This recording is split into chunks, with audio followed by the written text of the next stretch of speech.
morning, children. మనము second lesson అయిపోయింది కదా, దానికి సిడబ్ల్యూ రాయమన్నాను. మీకు ఫుల్గా సిడబ్ల్యూ అందరూ రాసే ఉంటారు. నెక్స్ట్ లెసన్ ఫోర్త్ లెసన్ పక్షులు. థర్డ్ లెసన్ ఫోర్త్ లెసన్ పక్షులు. పక్షులు మనకి వలన ఉపయోగాలు ఏమిటి, పక్షుల వలన మనకి ఏం నేర్చుకోవాలి, ఎలా పక్షులు ఎలా ఉన్నాయి, ఎన్ని ఉన్నాయి, ఎలా ఉంటాయి అనేది గురించి మనము ఈ లెసన్లో ఫుల్గా తనకి ఇచ్చాడనమాట. పక్షులు తరుగులు అనగా చెట్లు, తరుగులు అనగా చెట్లు అనమాట. తరుగులన్నీ వివిధ వర్ణాల ఆకారాల పక్షుల నిలయాలు. చెట్లు పక్షులకి ఇళ్ళు లాంటివి. నిలయము అనగా ఇంకా చోటు, మనం నివసించేది నిలయము. అలాగే పక్షులు ఎక్కడ ఉంటాయి, మరి చెట్ల మీద ఉంటాయి, అంటే తరుగుల మీద ఉంటాయి అన్నమాట. ఉభయ సంధ్య వేళలో తమ స్వరాలను వినిపిస్తూ ఉంటాయి. స్వరము అనగా గొంతు, స్వరాలు అనగా గొంతు అన్నమాట. తన గొంతులు ఉభయ సంధ్య, ఉభయ అనగా రెండు. ఈ ఉభయ స్వరాలు ఉభయ సంధ్యలలో ఉదయము సాయంత్రము, ఉదయము సాయంత్రము రెండు వేళలా కూడా మన తని గొంతును బాగా వినిపిస్తూ ఉంటాయి అన్నమాట. దాని వలన మనకి ఆనందము బాగా వస్తుంది, ఆనందం వస్తుంది, ఉత్సాహాన్ని ఇనుమడింపజేస్తుంది, అంటే పెంచుతుంది. ఇనుమడింప చేయడం అంటే పెంచడం అన్నమాట. ఆ పక్షులు వేసే ఆ కోతల వల్ల, ఆ గొంతుల వలన మనకి ఎంతో ఆనందం కలుగుతుంది. పక్షి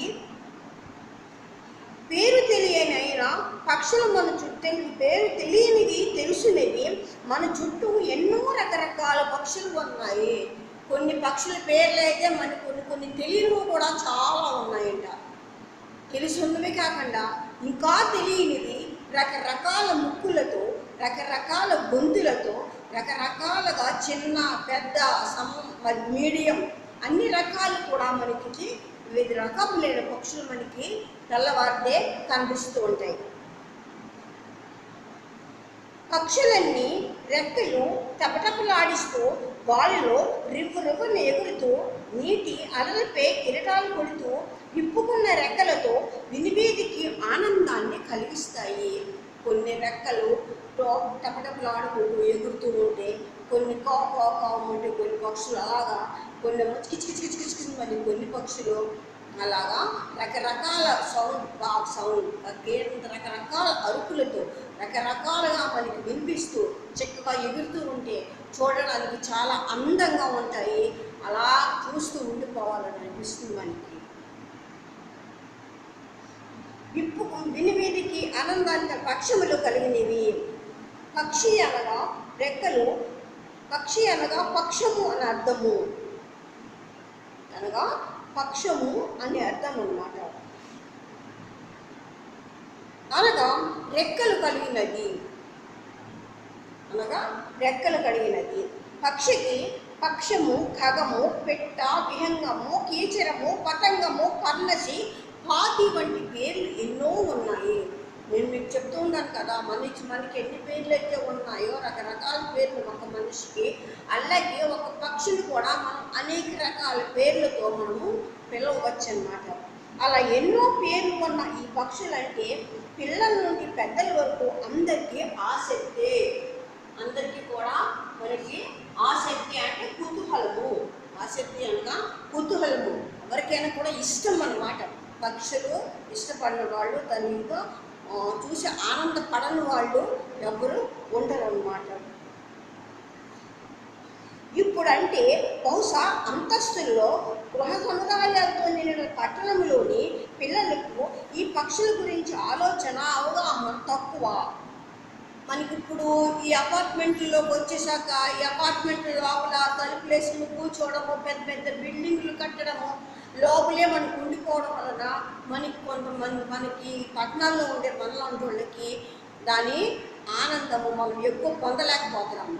అది చేసే అరుపులు, అది చేసే గేరంతాల వల్ల మనము ఆ ఉత్సాహము తగ్గిపోతుంది. మనం ఎందుకంటే మనం బయటికి రావడమే తక్కువైపోతుంది, ఇళ్లలో ఉండిపోతున్నాం. ఈ మధ్య కాలంలో అయితే మరీ అపార్ట్మెంట్స్ ఎక్కువైపోయి ఇళ్లలోనే ఉండడం వలన మనకి అరుపులు, ఆ కోతలు అవన్నీ విన్న కూడా తక్కువైపోతుంది. బిల్డింగ్ కట్టడం వలన మనకి అసలు దానివల్ల ఆనందము తక్కువైపోతుంది. ఇదే పూర్వము అయితే కనుకైతే పల్లెటూళ్ళలో ఇప్పటికీ కూడా ఆనందం పొందలేని అవకాశము చాలా ఉంది. ఇలాగా కానీ పల్లెల్లో వరి గింజల కోసము కిచుకిచులాడే పిచుకలు, మెతుకుల కోసము పెరట్లో అంట్లు తోమే చోట అంటూ కాకులు ఇప్పటికీ కూడా మనకి పల్లెటూళ్ళు వెళితే కానీ పల్లెటూళ్ళలో గింజల కోసము, వరి గింజల కోసము వరి పొలాల దగ్గర కిచుకిచుమంటూ ఉన్న పిచుకలతోటి, అలాగే మనం బయట ఇప్పుడైతే అపార్ట్మెంట్లలో మనం ఇక్కడ పట్టణాలలో ఇంట్లో షింకుల్లో తోముకుంటాం. అలా కాకుండా పల్లెటూళ్ళలో తెరలలో తోముతారు అంటూ. అక్కడ మెతుకుల కోసము వచ్చే అంటూ కాకులు, బోబో అనగానే వచ్చే కుక్కలు, అలాగే గాలి గోపురాలు, కొవ్వుకులాడే పావురాలు, ఇవన్నీ కూడా మనకి అక్కడ వాళ్ళందరికీ బాగా తెలుసు అన్నమాట. వాటిని చూపిస్తూ తల్లులు పిల్లలకు అన్నం తినిపించేవారు. మనము చిన్నప్పుడు మన అమ్మలు మనకి వాటి పక్షులన్నీ చూపించి అన్నం తినిపించి వాళ్ళు ఇప్పటికీ అక్కడ పల్లెటూళ్ళలో వాళ్ళు అవన్నీ చూపిస్తూ అన్నం పెడుతూ ఉంటారట. వాటి కదలికలని పిల్లలకు ఎంతో కుతూహలభరితమే, సంతోషం అన్నమాట. ఆ పిల్లల్ని చూస్తూ, ఆ కుక్కలను చూస్తూ, ఆ నక్కలను చూస్తూ, అవన్నీ పావురాలను చూస్తూ ఈ తల్లి పెట్టే అన్నము దాంతో సఫరపడిపోతూ ఈ అన్నము తినేస్తూ ఉంటారన్నమాట. తల్లు అలా చేస్తూ ఉంటారన్నమాట. నెక్స్ట్ పేజీలో ఉన్న వాళ్ళు నెక్స్ట్ పేజీ తీసుకోండి, పేజీ నెంబర్ 20. ఈ పక్షులలో కొన్నింటిని మనము పెంచుకుంటూ ఉంటాము. ఆ పెంచుకునే పక్షులు ఎలాగనంటే, మనం పెంచుకునే మనతో పాటు జీవించే పక్షులలో మనల్ని నిద్ర లేపేది, గుడ్లతో మాంసాలతో ఆహారం ఇచ్చేది కాగా పంజరాలలో ఉండి మాటలు నేర్పేవి మనకిచ్చేవి. మనకు పెంచుకునే పక్షులలో ముఖ్యంగా ఫస్ట్ ఏంటి, కోడి.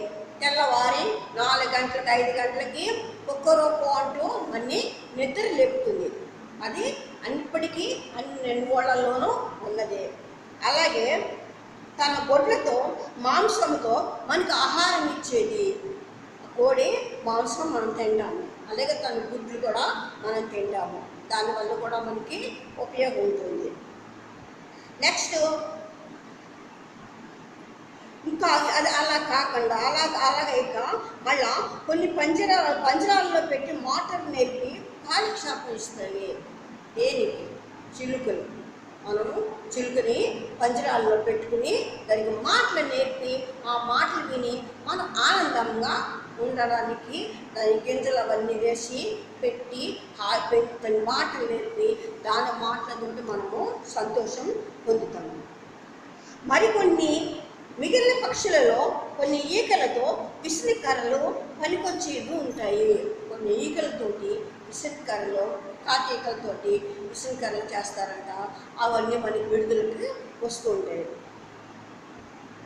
చనిపోయిన ఎలుకలు మొదలైన వాటిని తిని పరిసరాలను శుభ్రం చేసేవి, బలమైనవి, ఎంతో దూరం ప్రయాణించేవి, చాలా ఎత్తుగా ఎగిరేవి. ఇలా రకరకాల పక్షులు మనము చూస్తూ ఉంటాము. ఎలుకలను తినేది. ఏంటి ఎలుకలు తింటుంది? పిల్లి ఎలుకలు తింటుంది.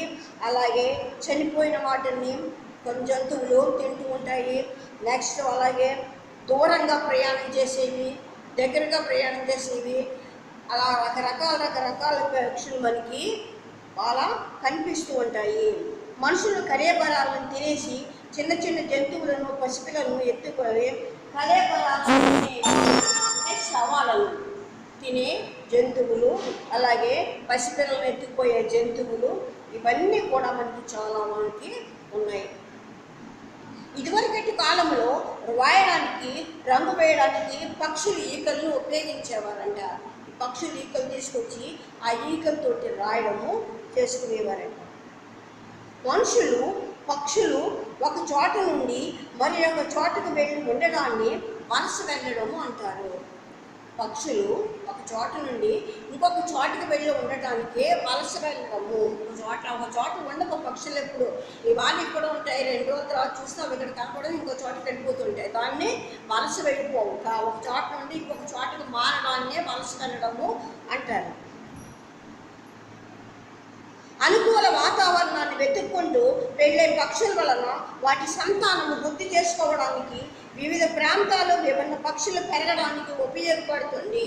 అలా వెళ్ళడం వలన ఉపయోగం ఏంటంటే సంతాన అభివృద్ధి చేసుకోవడము, పిల్లల్ని ఎక్కువగా చూసుకుందుకు సంతానం వివిధ భిన్న వృక్ష జాతులు అక్కడ కూడా వేరే వేరే జాతులతోటి కలిసి ఉండడానికి ఇక్కడి నుంచి అక్కడికి వాళ్ళు వెళ్తూ ఉంటాయి అన్నమాట. ఒక చోట నుంచి ఒక చోట వెళ్ళడం వల్ల వాళ్ళ వాతావరణం వల్ల ఆ పక్షుల మాటలు ఆ పక్షుల వాతావరణానికి ఇవి మనకి అలవాటు పడతాయి. అలాగే అక్కడ కూడా మనకి ఇక్కడికి వచ్చి ఇక్కడ మన పద్ధతులన్నీ నేర్చుకోవడానికి ఉపయోగపడుతుందని వలస వెళ్ళటము అంటారు. నెక్స్ట్ పేరా పక్షులు స్వభావము, జీవన విధానము, ఆహార అలవాట్లు, వాటి లక్షణాలు మొదలైనవన్నీ కూడా నివసించే ప్రాంతాలను బట్టి వాతావరణాన్ని బట్టి ఉంటుంది. మనలాగే పక్షులకు కూడా వాళ్ళ స్వభావము అక్కడ వెళ్ళిన ప్రాంతాల వాళ్ళ అభిప్రాయాలను బట్టి మిగిలిన పక్షులు ఎలా ఉన్నాయో మనం కూడా అలాగే ఉండాలి అన్న తీరుని నేర్చుకుని వాళ్ళ ఆహార అలవాట్లు వాళ్ళు ఎలా ఉన్నాయో ఇవి కూడా అలాగే చేసుకుందుకు ఇలాంటి మొదలైన లక్షణాలన్నీ వస్తాయని చెప్పేసి దానివల్ల నేర్చుకుంటూ వాళ్ళు అటు ఇటు కదులు వెళ్తూ ఉంటాయి. వాటిని ఎన్నింటినీ తెలుసుకోవడమనే కొందరు వ్యక్తులు ఒక పేరు పెట్టారు. దానికి ఏమిటంటే నేషనల్ జోగ్రఫీ అని సంస్థల ప్రయత్నాల వలన ఎన్నో సంగతులు విశేషాలు వెళ్ళబడతాయి. దాని వలన మనకి అక్కడ ఉన్న పద్ధతులు అక్కడ ఉన్న తీరు అవన్నీ కూడా అలవడతాయి. అంతేకాకుండా కొన్ని పక్షులు పురాణాల్లో కూడా పురాణ కథల్లో కూడా ఈ పక్షులు ఉపయోగం దీన్ని మనకి నెక్స్ట్ పేజీలో ఇచ్చాడు. నెక్స్ట్ పేజీ 21వ పేజీ చూడండి. ఇందులో పురాణ గాథల్లోది ఇది పురాణ గాథల్లోది. శ్రీరాముడు తన భార్య అయిన సీతాదేవిని అన్వేషించే టైంలో తారసపడిన రాముడికి పక్షి పేరు జటాయువు. మీకు ఆల్రెడీ ఇది మీ పురాణ గాథలు చిన్న చిన్న రామాయణాలు వస్తున్నాయి కదా మన టీవీలో, అందులో మీరు చూసే ఉంటారు. చూడకపోతే ఎప్పుడైనా కూడా ఉదయం పూటలో కూడా వస్తున్నాయి కదా మన ఈటీవీలో ఎక్కడో చూస్తే కొంచెం అర్థమవుతుంది అన్నమాట.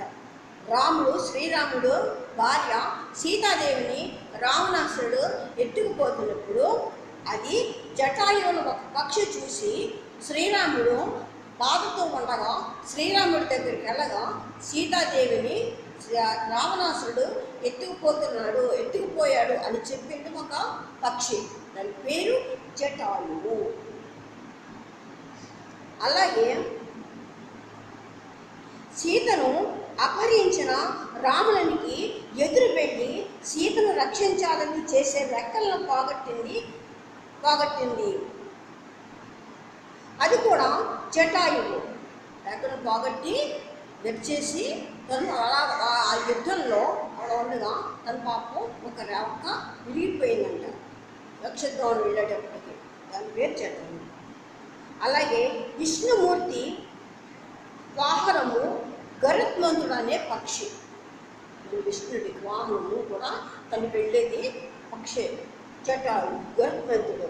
శివపార్వతుల కుమారుడైన కుమారస్వామి యొక్క వాహనము కూడా మృదులమైన వర్ణ సమూహమైన పురిగల నెమలి ఈకలు చూడండి. నెమలి ఈకలు మీ పుస్తకాల్లో చాలామంది పుస్తకాల్లో నేను చూశాను. కలర్స్ కింద ఈకలు కింద ఉంటాయి కదా, అదనమాట నెమలి ఈక.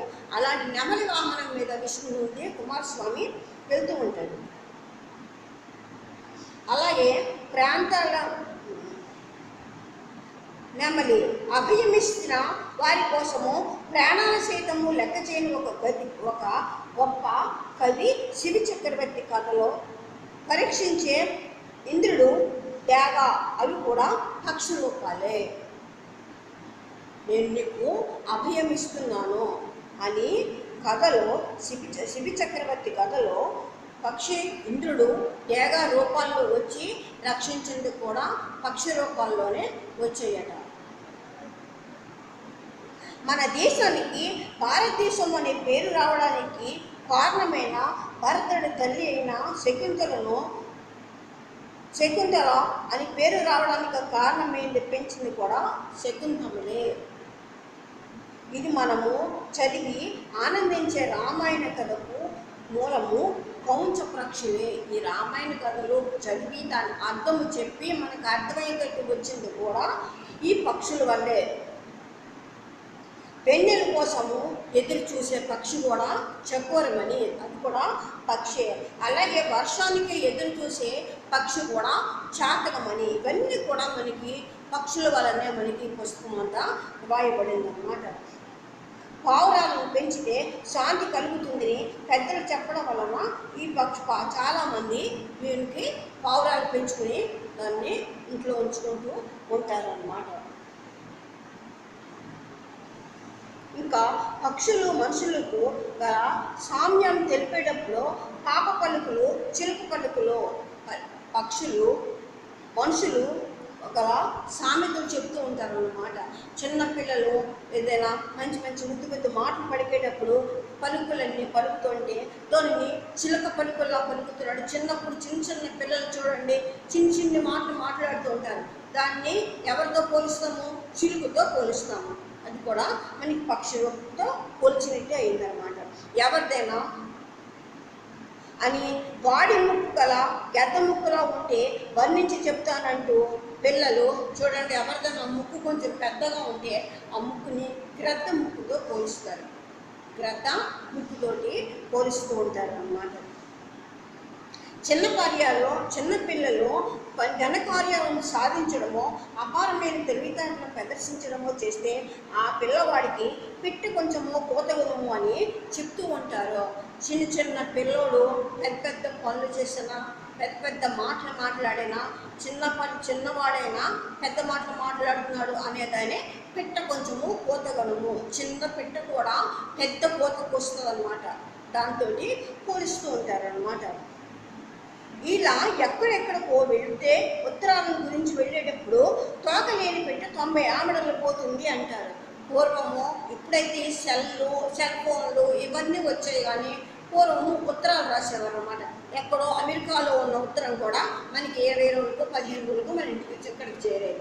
అలాగా తోకలేని పెట్ట 90, దానికి ఏముంది? తోకలేదు, మనకి ఇలా కవర్లా ఉంటుంది. ఇది అలా తిరిగి మనకు వస్తుంది. అందుకని తోకలేని పెట్ట 90 ఊర్లు, ఎన్ని ఊర్లు ఎలా తిరుగుతుందని చెప్పేసి దాని అర్థము. ఇలాగా సంఘీభావానికి కాకులు చెప్తూ ఉంటారు. అలాగే అంటే కలిసి ఉండడము. ఎవరైనా కలిసి చక్కగా కాకు సంఘీభావము ఉండడానికి దీన్ని కాకులతోటి పోలుస్తూ ఉంటారన్నమాట. అంటే ఒక కాకి పోతే మిగిలిన కాకులన్నీ వచ్చి కాకమంటూ అరుస్తాయి. అంటే దానికున్న పద్ధతి కూడా మనకి లేదు అన్న మాటలు చెప్పాలంటే చెప్పచ్చు. పూర్వము అలాగే ఒక కాకి కాకమని అంటే మొత్తం ఎక్కడ ఉన్న కాకులు గొప్ప వచ్చేసి అరిచేసేవంట. అలాగా సంఘీభావం కలిసి ఉండడం అన్నమాట. అలా ఉండడానికి కాకులతోటి పక్షులతోటి పోలుస్తూ ఉంటారు. వీటి వలన పక్షుల నుండి మనం తెలుపుకోవలసినవి నేర్చుకోవలసినవి ఎన్నో ఉన్నాయి. దీన్ని బట్టి మనకి అర్థమైంది ఏంటంటే పక్షుల వలన మనము చాలా నేర్చుకోవాలి. సంగీత విద్వాంసులు సంగీత పరికరాల మీద పక్షుల స్వరాలను వినిపిస్తున్నారంటే మనిషి జీవితంలో తాను ఒక భాగమే. సంగీత విద్వాంసులు కూడా ఆ అరుపులను బట్టి ఆ గీతాలను బట్టి సగం నేర్చుకున్నాడంటే పక్షుల వలనే అని మనకి ఈ లెసన్ వలన అర్థమవుతుంది. పికిలికి పిట్ట, లఘుముకి పిట్ట, వడ్రంగి పిట్ట వంటి అందమైన పెట్టలలో పాల పెట్ట ఒకటి. ఈ పెట్టలు చూడండి, పికిలికి పెట్ట, లఘుముకి పెట్ట, వడ్రంగి పట్ట అట్లాంటి పెట్టలలో ఒక అందమైన పెట్టట, అందమైనది పాలపెట్ట. మన ఆంధ్ర రాష్ట్రమైన ఆంధ్రప్రదేశ్ రాష్ట్ర పక్షిగా గౌరవింపబడింది. దానికి మన రాష్ట్ర పక్షి అని గొప్ప పేరు వచ్చింది ఆ పెట్టకి. ఏది ఏమైనా మనిషి తానంతా తెలివిగా వాడైనా పక్షి కూడా కట్టడం రాని శాస్త్రమర్థుడు. మనకి ఎన్ని తెలివితేటలు ఉన్నా, ఎంత చదువు వచ్చినా, ఎంత మన వల్ల ఉపయోగమైనా పక్షి గూడు మనకి రాదు. మనకి ఎంత చేసినా కూడా పక్షి కట్టుకున్న గూడులా మనం కట్టలేము. పర్యావరణాన్ని పరిరక్షించుకోవాలంటే ఈ భూమి మీద మనతో పాటు పక్షులను దయగా చూడడం, ప్రేమించడము మర్చిపోరు కదా.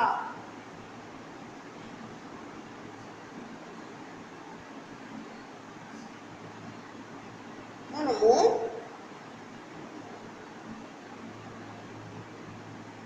ఈ భూమి మీద మనము చుట్టూ ఉన్న పరిసరాలను రక్షించుకోవాలి అనుకుంటే కనుకైతే మనము పక్షులను పెంచుకోవాలి, పక్షులను దయగా చూడాలి, ప్రేమించాలి. ఈ రెండు ఉంటే మనము మన చుట్టూ ఉన్న పరిసరాలన్నీ కూడా బాగా ఉంటాయి అని మనకి ఈ లెసన్ వలన అర్థమైందా? పరిసరాల ప్రభావం బాగా ఉండాలంటే మనము పక్షులను దయగా, ప్రేమగా చూడాలి అనేది మనకి అర్థమవ్వాలి. అర్థమైందా? ఓకే.